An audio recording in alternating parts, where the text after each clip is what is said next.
લગ્ન હોય તો કેટલી આવે હે બનેવી નામ ન લેવાય પ્રસંગ પૂરો થાય નહીં ત્યાં સુધી આડું ન ઉતરાય.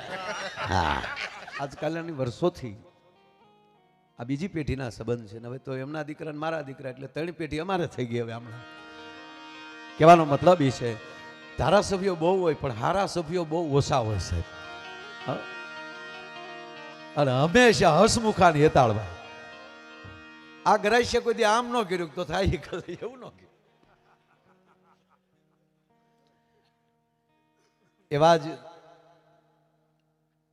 જેને વર્ધી શોભે એવા અધિકારીઓ બહુ ઓછા હોય છે. હા નકર વર્ધીનો આમ ખરેખર જેમ ભેખ નો શોભે ને અમુક ને ધોત્યા આખા આખા રહેતા હોય. બાપુ મારા અને આજ જો આજ હું તમને કહું કે આજ કિરીટસિંહ સાહેબ મજા એ આવવાની છે કે વાત જવા ગઈ. એટલે જેને મારો કહેવાનો અર્થ જેને પોતાનો પોશાક શોભે. જોજો આપણે ઘણા હોય ગમે એવા કપડાં પહેરીને એને શોભે જ નહીં. ગમે એવા કોઈ પણ ઝબો પહેર્યો હોય તો ઘઘા જેવો હોય પણ જેને જે પહેરે એ શોભે. અને હકીકત તો એ છે કે જેમ તમારું જીવન આ બધા શોભે બાપુ આમ બેઠા હોય ને સાધુડા શોભે આપણે. નહીતર અમુક જગ્યાએ પ્રોગ્રામમાં તો મારા હું નામ ન લઉં હમણાં આખું વિષય ગાઈ નાખું જેમ મીંદડી દૂધ પીવે એમ. પણ એવા જ આયા પીએસઆઈ શ્રી જાડેજા સાહેબ અમારે મોગલધામ જીંડવા વાળીમાં મોગલ ગઈકાલે જ ત્યાં પ્રોગ્રામ હતો અને આખો પરિવાર બાપુ માને અર્પણ છે. રસ્તે પણ ત્યાં અત્યારે જમ્યો ત્યાં અને આનંદ કરતા કરતા આવ્યા. એટલે કહેવાનો મતલબ કે જેને સ્થાન શોભતા હોય આ અમારે અરવિંદભાઈ પટેલ એ ઘણા વર્ષોથી મારા ભાઈ બંધ સાહેબ એના દીકરાએ મને એક બોધ આપ્યો. નાનો એવો હતો એનો દીકરો કેટલા વર્ષ થયા હવેથી પરણી ગયો છે ને કે વણ છે પણ પરણાવી દે તો 17-18 વર્ષ થયા વાત નહીં સાહેબ. ત્યારે હું એ આમ શું કહેવાય બાપુ કે હું એમ થોડુંક કરક સફારીને એકચ્યુઅલી એવું પહેરતો ટી શર્ટ ને અને એ વે તાજી લીધેલી હું કીડ્યા માગતો ને એને ઘેરે મહેમાન થયો મેં છોકરાને રમવા આપું એ કાઢીને છોકરો ગયો રૂમમાં. અને ખરેખર પછી હું જ્યારે એની ઘરે જાઉં ત્યારે 2-3 વાર એવું બન્યું બરોબર. તે દુન મેં નિયમ લીધું કે બાળકે આઘું ભાગે એ ધંધો આપણે કરવાનો. એટલે આજ મેં કીધું ને કે આજ બધો ઘરનો ડાયરો અને અહીંયા કોઈ પેમેન્ટથી નથી આવ્યો. આ કોઈ બિલનો પ્રોગ્રામ નથી. આ દિલનો પ્રોગ્રામ છે. અહીંયા આવવા મળે એ બાને કિરીટસિંહ સાહેબનો મત વિસ્તારના માણસો જેણે એને મત આપ્યા એને માયો મન આપે એટલે એક રૂડો એવો આનંદ હોય છે. એટલે ઉપસ્થિત તમામ મારા વડીલો સંતો મહાપુરુષો આ બાજુ બેઠેલી મારી માતાઓ બહેનો બાળકો મંચ ઉપર બેઠેલા શૈલેષ બાપુ જેના પિતાએ પણ વર્ષો સુધી બટુક બાપુએ ભજન કર્યું છે અને બટુક બાપુ હારે તો શૈલા બાપુ તબલું વગાડતા. બાપુ મારી હારે પણ મારે ન કહેવાય સાધુ છો આપ. તમારો પગનો અંગૂઠો મારા હાથમાં હોય ને મારે એમ કહેવાય કે તમે તબલું વગાડતા મારી હારે.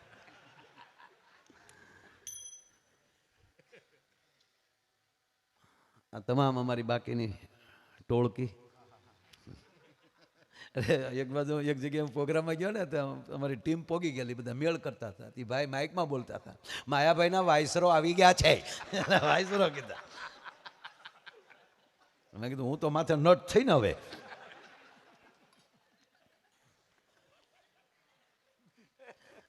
વારા સાહેબ હકીકત અમુક હુકમ ઉપરથી આવ્યા ને હજી એને પોતાને ખબર નથી હો.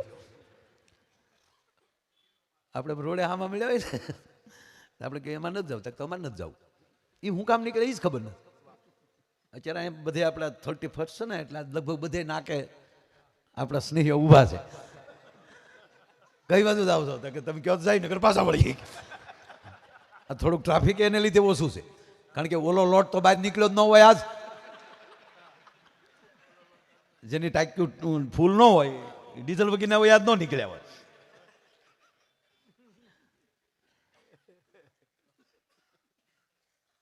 પણ અહીંથી બહુ સારા ભજનો શૈલેષ બાપુએ રજૂ કર્યા. અમારા માસ્તર સાહેબ કચ્છમાં પણ એકવાર ભેગા અમે હતા, અહીંયા પણ આ બીજી વાર મળવાનું થયું છે. આ ભારત ભૂમિ જ સાહેબ ભજનની ભૂમિ છે, અંધશ્રદ્ધાની ભૂમિ નથી. જોકે અંધશ્રદ્ધાથી જ ચાલુ થતું હોય, પછી શ્રદ્ધા ઉત્પન્ન થતી હોય. પહેલા તો અંધારામાં જ દોટ હોય છે. ગીતા જેવા મહાન ગ્રંથનું ઓપનિંગ જ એક અંધ કરે છે સાહેબ. ભગવદ્ ગીતા લ્યો તમે, તો ભગવદ્ ગીતાનો પ્રથમ શબ્દ કોણ બોલે? બાપુ પધારો. આદેશ, આદેશ બાપુ પધારો. વાહ વાહ. બાલકનાથજી બાપુ પધારો. આદેશ બાપુ. ચાણકીથી પૂજ્ય બાલકનાથજી બાપુ પધાર્યા છે.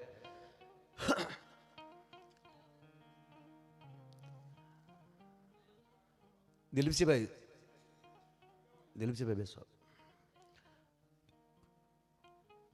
મૂળ વાત ઉપર મારે તમને હસાવા છે, આનંદ કરાવવો છે, પણ આ મંચ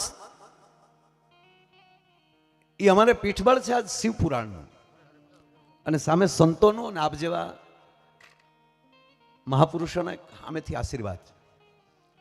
પણ ગીતા જેવા ગ્રંથને તમે લઈ લ્યો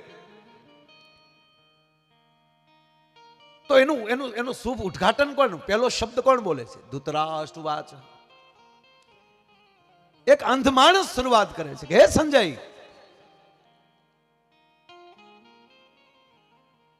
મારા અને પાંડવોના દીકરા અત્યારે કુરુક્ષેત્રના મેદાનમાં શું કરી રહ્યા છે તું મને દેખાડ, એ મને કહે. અને બધી ખબર હોવા છતાં એક આંધળો મોહ પોતાના દીકરા પ્રત્યે લાગી જાય કે મારો દુર્યોધન જે કરે બરાબર જ કરે. અને 18 યોગ પૂરા થઈ જાય, 18 અધ્યાય પૂરા થઈ જાય, શરૂઆત કરીને માણસ હાંભળા જ કરે. પછી અરે 11મા અધ્યાયમાં સુધી પહોંચે અને સંજય કહે છે હે મહારાજ, હે ધૃતરાષ્ટ્ર, આજ ભગવાન કૃષ્ણ વિરાટ રૂપ ધારણ કર્યું છે કુરુક્ષેત્રના મેદાનમાં. એટલે સાચો આંધળાપણું ત્યારે દેખાય છે. આવું વર્ણન સાંભળે છે સંજયના મુખેથી.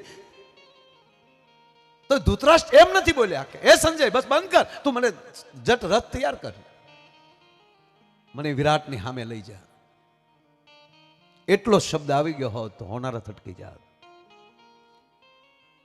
એક એક શબ્દ માણસને બીજું કાંઈ આપણને શીખવાડતા નથી. જે ખોટી દોટ છે એમાંથી માણસ પોતાની જાતને પોતે તપાસી લઈ. આખી ગીતાનો અર્થ એટલો જ થાય કે હે અર્જુન, તું કોણ છો એ નક્કી કર લે, તારી જાતને ઓળખી લે. અને એ જ રીતે આખે આખું ભાગવત એ મહારાજ પરીક્ષિતને સુખદેવજી એમ કહે છે કે તું કોણ છો, તારો આત્મા કોણ છે એને ઓળખી લે. અને પછી એને ખબર પડે કે લે આ તો તક્ષત કડવાનો હોય, શરીરને કડવાનો છે, મારા આત્માને ક્યાં કડવાનો છે, હવે થોડ્યો આવે તક્ષત. અને એ જ રીતે મહાશિવ પુરાણ માં ભગવતી પાર્વતી મહાદેવને કહે છે કે પ્રભુ, હું એક અભિમાની પિતાની દીકરી હતી ત્યારે મને ઘમંડ હતો, મને અભિમાન હતું, સતી હતી, હું તમને પતિ તરીકે ન સ્વીકારી શકી. અને એને જ લીધે મારા બાપના યજ્ઞમાં યજ્ઞ હોવા છતાં મારા દેહને પડતો મૂકવો પડ્યો. યજ્ઞ તો ખંડિત થયો,